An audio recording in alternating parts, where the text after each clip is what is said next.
سلام دوستان، حالتون چطوره؟ امیدوارم از هر کجای دنیا که همراه من هستید حالتون خوب باشه. به یکی دیگه از ویدیوهای خوشمزه کانال من خوش اومدید. امروز میخوام یکی از خوشمزه ترین و اصیل ترین غذاهای ایرانی قیم نسا رو درست کنم. میدونم که خیلیاتون که الان دارید این ویدیو رو نگاه میکنید این غذای خوشمزه رو خوردید و کلی هم طرفدار داره، ولی اگه دوست دارید به روش من این غذا رو درست کنید حتما تا آخر این ویدیو همراه هم باشید.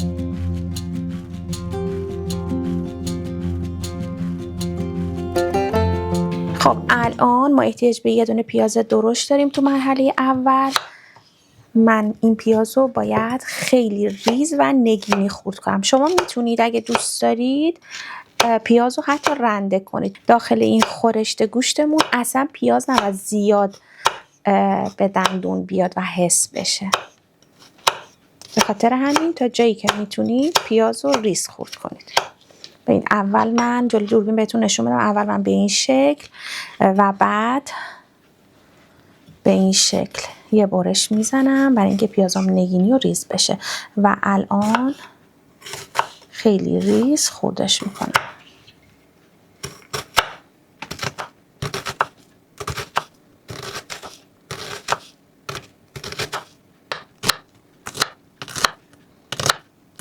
برای اینکه اینقدر راحت و خوب این پیازا رو بتونید خورد کنید ته پیاز هیچ وقت نگیرید. ببینید این کمک میکنه تا پیاز تا آخرین لحظه که داریم خوردش میکنیم همینطور بمونه که از هم باز نشه. خب الان پیاز رو تموم کردم، بریم تا گوشتم خورد کنیم.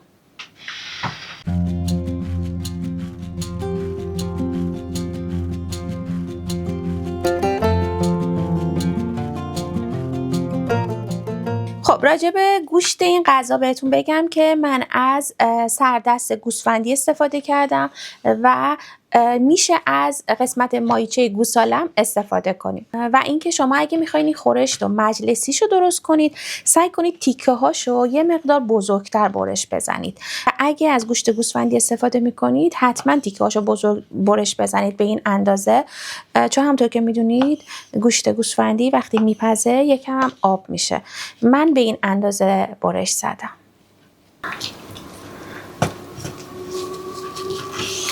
نمیدونم شما هم صدای این آژیر رو میشنوید یا نه.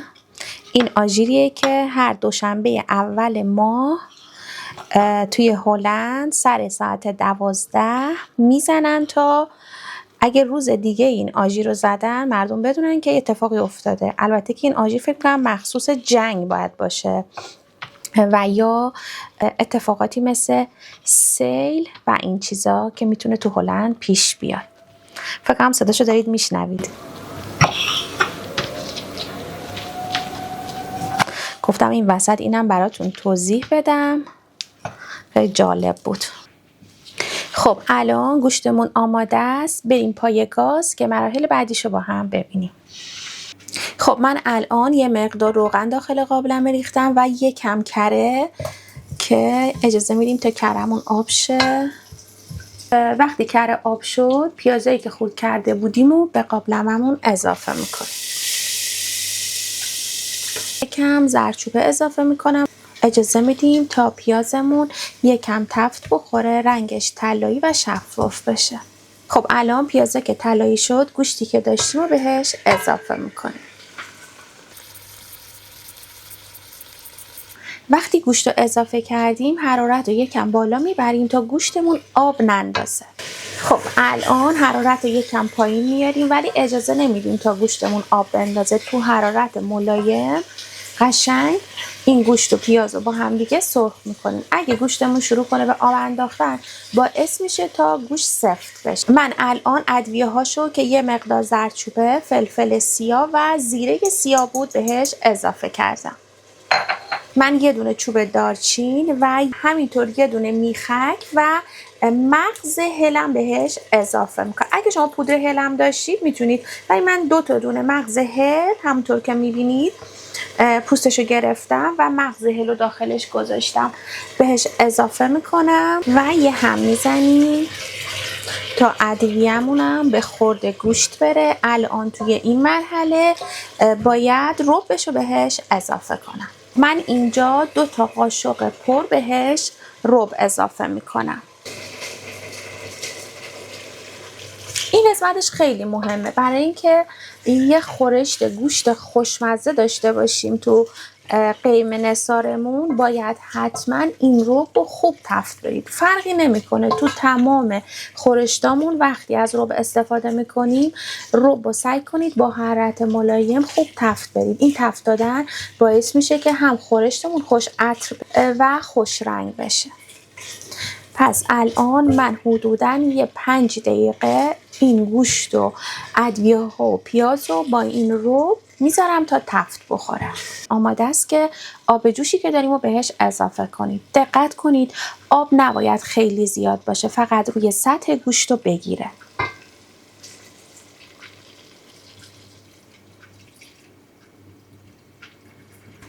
همین مقدار کافیه.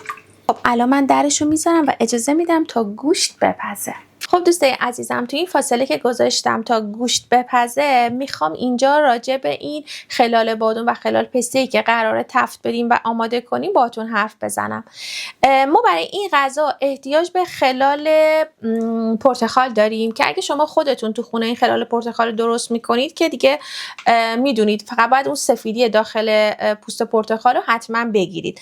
ولی اگه مثل من دارید از این خلال پرتقالای آماده استفاده میکنید، حتما باید قبلش تلخی این خلالا رو بگیرید. حالا ما چجوری باید تلخیش رو بگیریم؟ حتما اینو 1-2 بار داخلش آب جوش بریزید، یه 10 دقیقه بمونه، بعد آب جوش رو خالی کنید. یعنی 2 تا 3 بار این کارو تکرار بکنید.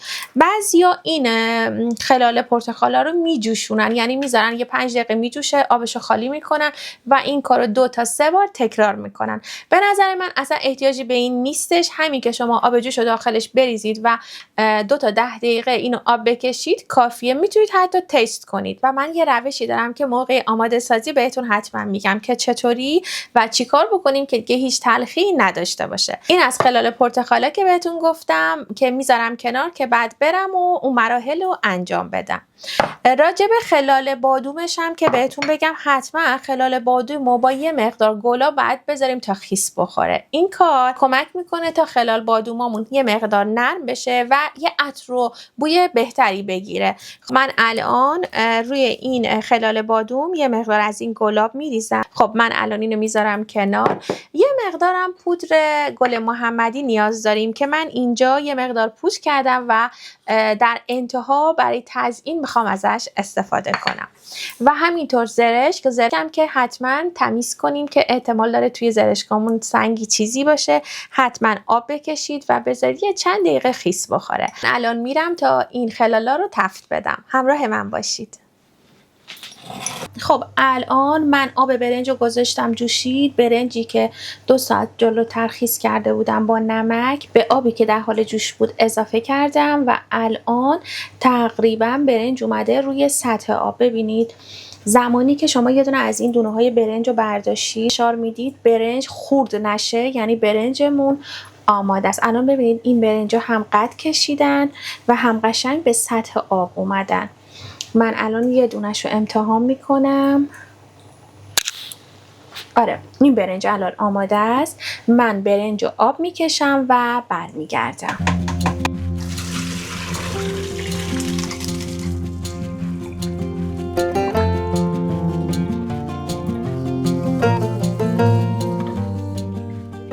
خب ما الان برای این پلو احتیاج به تهدیک نداریم، ولی من یه مقدار از یه کفگیر از برنج رو زعفرونی کردم و تهدیکش گذاشتم.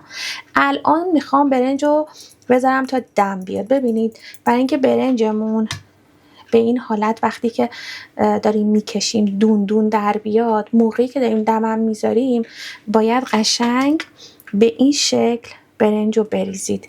این کار کمک میکنه تا دونه های برنج به هم نچسبه. چون من خیلی سوال داشتم و تو کامنت ها برام نوشته بودید، گفتم اینجا تو همین ویدیو براتون توضیح بدم که اگه این کار رو انجام بدید و به این شکل برنج رو به قابلمه اضافه کنید، برنجتون به شکل دون در میاد.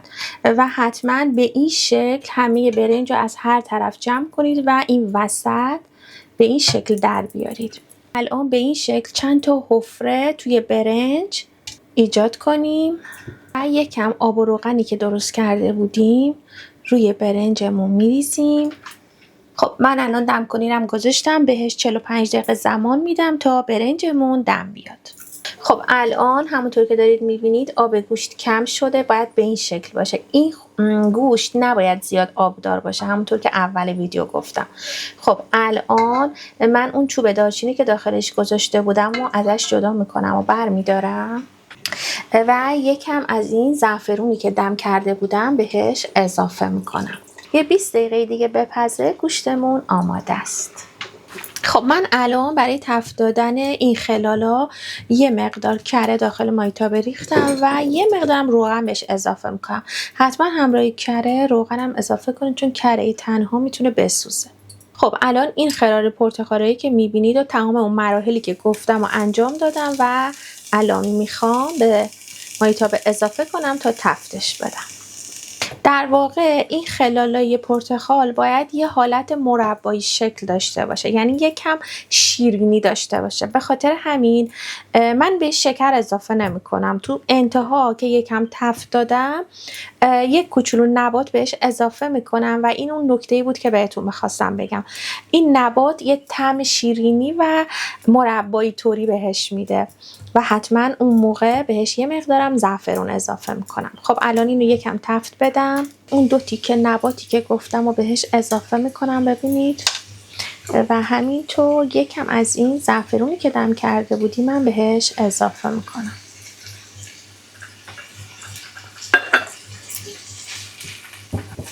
الان تازه عطر این پوست پرتقالا آزاد شد. این خلالای پرتقالمون تقریبا آماده است. این نباتی هم که داخلش انداختیم داره کم کم حل میشه داخلش.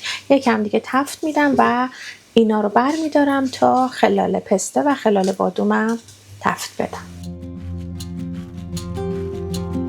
خلال بادومی که داشتیم هم میریزم تا تفت بدم. الان همینقدر که تفت دادیم آماده است. این خلال بادوما رو من جمع میکنم و خلال پسترم تفت میدم. خب الان خلال پسته هم آماده است. ببینید همینقدر که شفاف بشه کافیه، زیاد نباید سرخش کنید چون خشک و تلخ میشه. خب الان این آماده است. اینا رو هم برمیدارم و برمیگردم. خب من الان توی زرشکم یه مقدار از این زعفرونی که دم کردم میریزم و شروع میکنم به تفت دادنش. زرشکم اینطوریه که یه مقدار که شفاف شد خودتون متوجه میشید. باید زیرش رو خاموش کنید و حتما با حرارت پایین زرشک رو تفت. اگه دوست داشتید میتونید یک کم شکر داخل زرشک بریزید تا زرشکتون یکم مزهش ملس بشه. خب الان دیگه زرشکم آماده است. زیرش رو خاموش میکنم. بریم به مرحله بعدی که میخوایم برنجمون رو بکشیم. خب ببینید الان گوشتمون کاملا پخته، آبش گرفته شده. البته من یه مقدار از آبش رو برداشتم تا برای سس کنار غذا ازش استفاده کنم و اینکه در انتها یه مقدار از این پودر گل محمدی روش ریختم، یه همه کوچیک میزنم. ببینید قشنگ گوشت پخته و الان آماده است. دیگه کارمون تموم شد. زیر گوشتم خاموش میکنم. خب الان من میخوام برنج رو بکشم. تازه موقع کشیدنشه که قیمه نثار ما آماده است. من الان دوربین از نزدیکم میذارم که به شما نشون بدم. خب الان داخل یه ظرفی که از قبل انتخاب کردید اول باید برنج رو بکشیم. الان 1-2 تا کفگیر که از این برنج گذاشتیم باید لای برنج از این گوشتمون که درست کردیم بذارید. ببینید گوشت نباید اصلا هیچ سس و آبی داشته باشه، چون اگه آب داشته باشه داخلش یا سسش زیاد باشه برنجمون رو نرم میکنه. اصلا نباید برنجمون نرم بشه. به این حالت گوشت و لای برنج میذاریم. خب الان که گوشت رو گذاشتم روی برنج، از دوباره یک کفگیر از این برنج میریزم. حالا شما به سلیقه خودتون هر دیزاینی که دوست دارید میتونید روی این برنج انجام بدید. من یه مقدار از برنج رو زعفرونی کردم که اینجا هستش و میخوام یه مقدار روش رو زعفرونی کنم.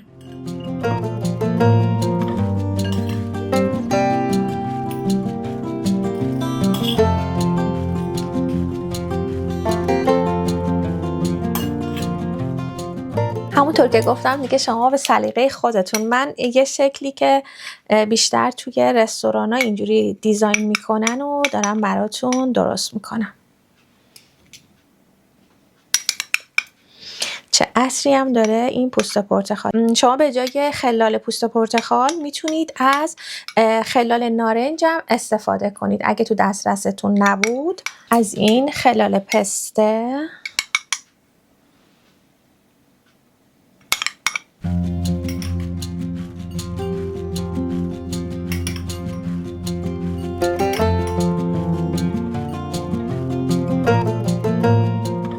خب من به این شکل دیزاینش کردم. یه دونه دیگه هم میخوام مثل این درست کنم.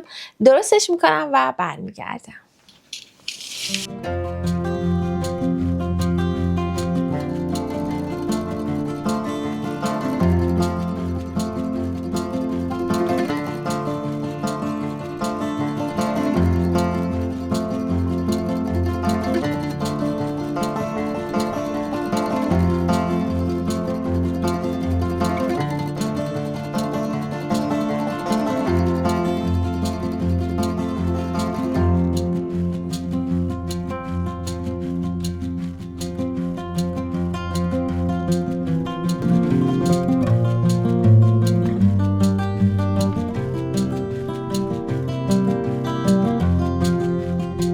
میگن قیم نثار رو تو قزوین نثار مهمونا و دوستای درجه یکشون میکنن، کسایی که خیلی دوستشون دارن. منم این قیم نثار رو نثار شما دوستای عزیز و با ذوق و سلیقه‌ام میکنم که تا انتهای این ویدیو هم همراه من بودید. امیدوارم که از این ویدیو من خوشتون اومده باشه. این غذای خوشمزه رو درست کنید و کنار عزیزان از خوردنش لذت ببرید. مرسی که مثل همیشه تا آخر این ویدیو همراه هم بودید. منتظر نظرات و پیشنهادات قشنگتون هستم تا یه ویدیو دیگه با عشق آشپزی کنید، خوشمزه زندگی کنید.